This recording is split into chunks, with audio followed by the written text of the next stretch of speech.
కింజరాపు అచ్చెన్నాయుడనే నేను శాసనము ద్వారా నిర్మితమైన భారత రాజ్యాంగం పట్ల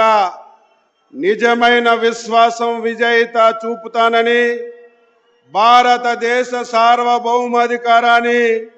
సమగ్రతని కాపాడుతానని, ఆంధ్రప్రదేశ్ రాష్ట్ర మంత్రిగా నా కర్తవ్యాన్ని శ్రద్ధతో అంతఃకరణ శుద్ధితో నిర్వహిస్తానని, భయం గాని పక్షపాతం గాని రాగద్వేషాలు గాని లేకుండా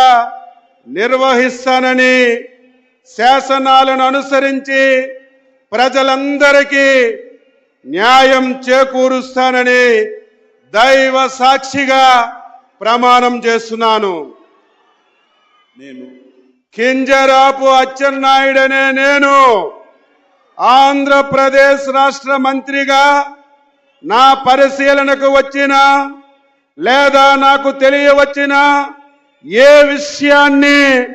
నా కర్తవ్యాలని సక్రమంగా నిర్వహించేందుకు అవసరమైన మేరకు తప్ప ప్రత్యక్షంగా గాని పరోక్షంగా గాని ఏ వ్యక్తికి లేదా వ్యక్తులకి తెలియపరచనని లేదా వెల్లడించనని దైవ సాక్షిగా ప్రమాణం చేస్తున్నాను.